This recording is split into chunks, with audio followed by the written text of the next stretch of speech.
అందరికీ నమస్కారం. తమిళనాడులో రాజకీయాలు తన స్వరూపాన్ని మార్చుకుంటున్నాయి. క్షణక్షణం ఉత్కంఠత రేపిస్తూ రాజకీయ సమీకరణాలు మారిపోతూ ఉన్నాయి. ఇంతకుముందు తాజాగా అందినటువంటి సమాచారం ప్రకారం పళనిస్వామి ఏడీఎంకే నేత పళనిస్వామి గవర్నర్ను కలవడానికి బయలుదేరుతున్నారని వార్తలు వచ్చి గవర్నర్తో భేటీ కానున్నారు. ఇందు నిమిత్తం అయితే గవర్నర్తో ఆయన భేటీ కానున్నారు. ఇంకా పూర్తిగా స్పష్టత అయితే లేదు. ఆయన తన పార్టీకి సంబంధించినటువంటి ఎమ్మెల్యేలందరినీ ఒక రిసార్ట్స్లో ఉంచి ఆయన గవర్నర్ని కలవడానికి బయలుదేరుతున్నట్టుగా వార్తలు వచ్చాయి. అదే సమయంలో డిఎంకే నేత స్టాలిన్ కూడా తమ పార్టీ ఎమ్మెల్యేలు ఎవరు కూడా నగరాన్ని వదిలి వెళ్ళకూడదు, అంటే చెన్నై వదిలి వెళ్ళడానికి వీలేదంటూ కూడా ఆయన కూడా ఆదేశాలు ఇచ్చారు. మరో పక్క లోక్ భవన్ వద్ద టీవీకే పార్టీ కార్యకర్తలు, కాంగ్రెస్ పార్టీ కార్యకర్తలు విజయ్కి మద్దతుగా భారీ మెజార్టీతో ప్రజాస్వామ్యబద్ధంగా గెలిచినటువంటి విజయ్కి ప్రభుత్వం ఏర్పాటు చేయడానికి అనుమతి కోరుతూ గవర్నర్ యొక్క నిర్ణయాన్ని నిరసిస్తూ భారీ స్థాయిలో ఆందోళన అయితే చేపడుతున్నారు. ఈ సందర్భంగా తమిళనాడు అంతా కూడా హై అలర్ట్ పెట్టడం జరిగింది. తమిళనాడులో రాజకీయం వేడెక్కుతూ ఉంది. ప్రజలందరూ కూడా స్వచ్ఛందంగా బయటకు వచ్చి విజయ్కి మద్దతుగా ఆందోళనలో పాల్గొంటున్నారు. ఎందుకంటే ఒక ప్రజాస్వామ్యబద్ధంగా సింగిల్ లార్జెస్ట్ పార్టీగా ఏర్పడేటువంటి వ్యక్తికి ఈ రకమైనటువంటి అవమానం జరగటం తమిళనాడు ప్రజలే కాదు, యావత్ భారతదేశంలో ప్రజాస్వామ్యవాదులు ఎవరు కూడా జీర్ణించుకోలేనటువంటి పరిస్థితి. ఇదే సందర్భంలో జర్నలిస్టు స్థాయి లాంటి వాళ్ళు కూడా కొంతమంది జర్నలిస్ట్ స్థాయి కూడా ఆయన కూడా గవర్నర్ తప్పేమీ లేదు, ఇక్కడ విజయ్దే తప్పుది అన్నట్టుగా కొన్ని వీడియోలు చేస్తున్నారు. ఇది చాలా తప్పు.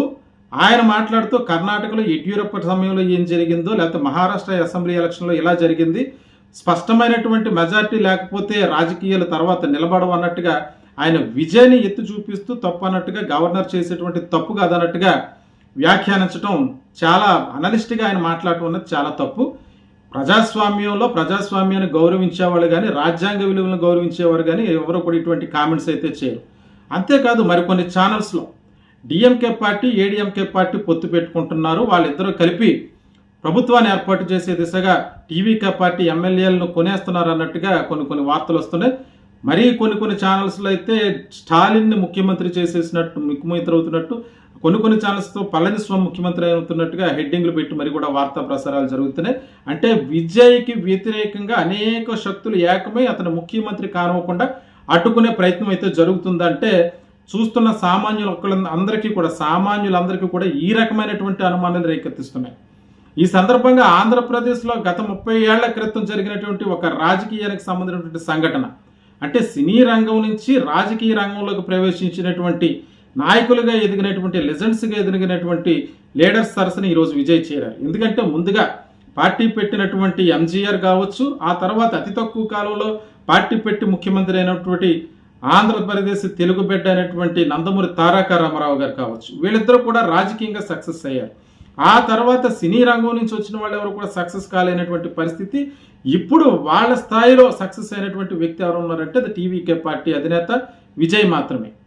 అయితే ఇక్కడ విజయ్ బీజేపీతో పొత్తు పెట్టుకోకపోవటం వల్ల ఇతనిపై ఇన్ని కుట్రలు చేస్తున్నారు, గవర్నర్ అడ్డు పెట్టుకుని ఈ రకంగా చేస్తున్నారు అన్నటువంటి విషయాలు ఏవైతే ఉన్నాయో, ఇదే విషయాలు ఎన్టీ రామారావు గారు కూడా ఇబ్బంది పరిచిన సంఘటనలు ఉన్నాయి.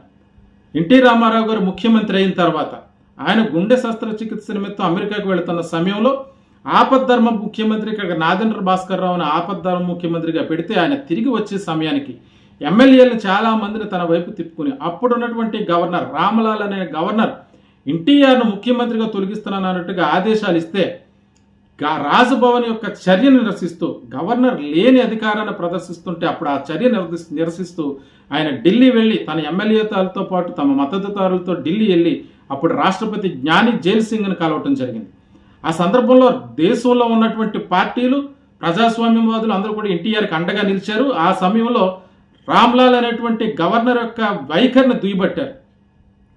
రాజ్భవన్కు రాజకీయాలకు సంబంధం లేదు, వాళ్ళు కేవలం అక్కడ గెలిచినటువంటి పార్టీలు ఆహ్వానించి పార్టీ ఏర్పాటు చేయడానికి కావాల్సినటువంటి ఏర్పాట్లు చేయటం, ప్రమాణ స్వీకారాలు చేయించడం తప్ప బల నిరూపణ అన్నది అసెంబ్లీలో జరగాలి. ఆ రోజు ఎన్టీ రామారావు గారు ఏదైనా సరే బల నిరూపణ అన్నది అసెంబ్లీలో జరగాలి, కానీ రాజ్భవన్లో జరగడానికి వీల్లేదన్నట్టుగా ఆయన చేసినటువంటి పోరాటం, తనకు మద్దతుగా ఉన్నటువంటి ఎమ్మెల్యేలందరినీ తీసుకుని వెళ్ళి రాష్ట్రపతి ముందు మార్చ్ పాస్ట్ చేసి అక్కడ రాష్ట్రపతిని కలిసి తన గొంతు విప్పారు, తన గళాన్ని వినిపించారు. ఆ తర్వాత స్పందించినటువంటి ప్రభుత్వాలు తమకు వస్తున్నట్టు వ్యతిరేకత తట్టుకోలేక రామ్లాల్ అనేటువంటి వ్యక్తిని గవర్నర్గా అక్కడి నుంచి తొలగించి శంకర్ దయాళ్ శర్మని అక్కడ గవర్నర్గా నియమించడం జరిగింది. ఆ తర్వాత మళ్ళీ ఎన్టీ రామారావు గారు ఎంతో పోరాటం చేసి తన అధికారాన్ని తిరిగి తను నిలబెట్టుకున్నారు, మళ్ళీ ముఖ్యమంత్రి అయ్యారు. ఇటువంటి పరిస్థితుల్లోనే ఇటువంటి రాజకీయ చట్టంలోనే ఈరోజు విజయ్ ఇరుక్కున్నాడంటే నిజంగా ఈరోజు అటువంటి సంఘటన గుర్తొస్తుంది. ఎందుకంటే ఎన్టీ రామారావు గారు గెలిచిన తర్వాత తన పదవిని పోగొట్టుకున్నారు, తిరిగి సంపాదించుకోవడానికి గెలిచిన తర్వాత కూడా పోరాటం చేశారు. అంటే దక్షిణాది రాష్ట్రాల్లో ఉన్నటువంటి వారు, సినీ రంగం నుంచి వచ్చి రాజకీయంగా ఎదుగుతున్నటువంటి వారు ఎదుర్కొన్నటువంటి వివక్ష ఈరోజు అదే స్థాయిలో విజయం ఊహించకుండా జరిగింది. చాలా వరకు సోషల్ మీడియాలు సర్వేలు కూడా విజయ్ ఏమాత్రం కూడా ప్రభావం చూపించలేడు, 10 సీట్ల కంటే ఎక్కువ గెలవలేడు, 20 సీట్లు మించి రావని చెప్పి మాట్లాడే వాళ్ళని అందరూ కూడా ఈరోజు ప్రజల తీర్పు ముందు వెర్రివాళ్ళు అయిపోయారు. ఇప్పుడు అందువల్ల ఏ విధంగా సరే విజయ్ యొక్క ప్రభుత్వాన్ని రానివ్వకుండా ఇక్కడ విజయ్ కూడా తన ముఖ్యమంత్రి అవ్వాలనుకుంటే పెద్ద పార్టీలతో జత కట్టవచ్చు, బీజేపీ పంచన చేరి తన ముఖ్యమంత్రి తన పరిపాలన కొనసాగించవచ్చు. కానీ ఏ ప్రజలైతే తన నమ్మి ఓటు వేసి తనకు అధికారం ఇచ్చారో ఈరోజు ఆ ప్రజలందరికీ పారదర్శకంగా పాలన అందించాలన్నటువంటి నిస్వార్థంతో ఈరోజు ఆయన చిన్న చిన్న పార్టీలతో తన యొక్క మద్దతును కూడగొట్టడానికి ప్రయత్నం చేస్తున్నారు తప్ప నిజంగా ఆయన స్వార్థపరుడైతే పెద్ద పార్టీల చెంతకు చేరి లేకపోతే బీజేపీ చెంతకు చేరి ఆయన అధికారంలోకి వద్దుడు ముఖ్యమంత్రి అయ్యేవాడు. కానీ ఇక్కడ జరుగుతున్న పరిస్థితులన్నీ కూడా చాలా భిన్నంగా ఉన్నాయి. ఆ రోజు ఎన్టీ రామారావు ఎదుర్కొన్నటువంటి రాజకీయ సంక్షోభాన్ని ఈ రోజు విజయ్ కూడా ఎదుర్కోవాల్సి వస్తుంది. అంటే 40 ఏళ్ళు దాటినా ఆ పరిస్థితులు అయితే రాజకీయంగా మారలేదు. దక్షిణాది సినీ నటులపై కానీ దక్షిణాది రాష్ట్రాల్లో ఉన్నటువంటి రాజకీయ పార్టీలపై కానీ మరి ఉత్తరాదిలో ఉన్నటువంటి వారు పెత్తందారిత వ్యవస్థను కొనసాగిస్తూనే ఉన్నారు. ఈ రోజు గవర్నర్ని అడ్డు పెట్టుకుని విజయ్ని ముఖ్యమంత్రి అవనకుండా అడ్డుకోవటువంటి ఇది ప్రజాస్వామ్యాన్ని తూట్లు పొడిచినట్టే, రాజ్యాంగాన్ని పూర్తిగా తొంగలో తొక్కినట్టే. ఎందుకంటే ప్రజాస్వామ్య విలువలు కాపాడకుండా ఆర్టికల్ 164 ప్రకారం గవర్నర్ కేవలం ప్రభుత్వాన్ని ఏర్పాటు చేయడానికి పార్టీని ఆహ్వానించాలి తప్ప తన ముందు బల నిరూపణ చేసుకోవాలని అడిగే అధికారం అయితే మాత్రం గవర్నర్కి లేదు. బల నిరూపణ అన్నది అసెంబ్లీలో జరగాలి. ఈరోజు విజయ్ పార్టీ పెట్టి పూర్తి మెజార్టీ మ్యాజిక్ ఫిగర్ దాటకపోయినా అత్యధిక స్థానాల్లో గెలుపొందారు. ఆయన ప్రభుత్వాన్ని ఏర్పాటు చేయడానికి కావలసినటువంటి అర్హతను పొందారు. కానీ తన ముందు బల నిరూపణ చేసుకోవాలన్నట్టుగా ఈరోజు అహంకారంతో మాట్లాడుతున్నటువంటి గవర్నర్ యొక్క చర్యని ప్రజాస్వామ్యవాదులందరూ కూడా ఖండించవలసినటువంటి అవసరం ఉంది. ఈరోజు సిగ్గుతో తలదించుకోవాల్సినటువంటి పరిస్థితి. ప్రజలు ఓట్లు వేసి గెలిపించిన వ్యక్తిని ప్రభుత్వం ఏర్పాటు చేయకుండా చేస్తున్నారంటే ఎలక్షన్ల పట్ల ప్రజాస్వామ్యం పట్ల రేపొద్దున ఓటు వేయడానికి సామాన్యుడికి నమ్మకం ఎలా కలుగుతుందని చెప్పి ఈ సందర్భంగా ప్రశ్నిస్తున్నా. చాలా మంది అనలిస్టులు జర్నలిస్టు స్థాయిలటి అనలిస్టులు కూడా గవర్నర్ది తప్పు కాదన్నట్టుగా వెనకేసుకురావటం అంటే అదే బీజేపీతో జతగడితే విజయ్ చాలా గొప్ప పని చేశాడని చెప్పి పొగిడేవారేమో. ఇప్పటికీ కూడా చాలా మీడియా విజయ్ ముఖ్యమంత్రి కాలేడంటూ టీవీకే పార్టీలో ఉన్నటువంటి కార్యకర్తల మనసులను విచ్ఛిన్నం చేసే విధంగా ఆ టీవీకే పార్టీని ఏదో రకంగా విడగొట్టాలి, వాళ్ళ పార్టీలో అలజడి సృష్టించాలి, ఎమ్మెల్యేల మధ్య గెలుపొందిన టీవీకే పార్టీ తరపున గెలుపొందిన ఎమ్మెల్యేల మధ్య అంతరాలు సృష్టించాలన్నట్టుగా వార్తలు ప్రసారం చేస్తున్నారు.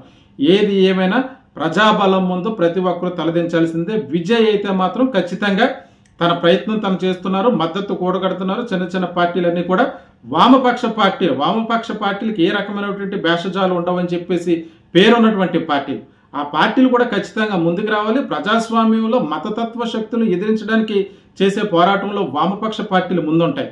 వాళ్ళు కూడా తమ పార్టీలతో మీటింగులు పెట్టుకున్నారు. ఖచ్చితంగా వాళ్ళు విజయ్కి మద్దతు ఇస్తారన్నటువంటి సంకేతాలు వస్తున్నాయి. చిన్న పార్టీలతో కలిపి ప్రభుత్వాన్ని ఏర్పాటు చేయాలన్న ఆలోచనతో ఒక నిస్వార్థమైనటువంటి పోరాటం విజయ్ ఒంటరిగా చేస్తున్నారు. ఆల్రెడీ ఎలక్షన్ ముందు అన్ని వ్యవస్థలతోటి పోరాటం చేసి ఈరోజు ప్రజల మనసును గెలుచుకుని ఆయన ఏ విధంగా అయితే ఇంత మెజార్టీ సాధించాడో ఆ విధంగానే ప్రజాస్వామ్యబద్ధంగా ఆయన చేస్తున్నటువంటి పోరాటం విజయవంతం అవ్వాలి. ఖచ్చితంగా విజయ్ ముఖ్యమంత్రి అవి మరో చరిత్ర లిఖించాలని చెప్పి మనస్ఫూర్తిగా కోరుకుంటూ అందరికీ నమస్కారం.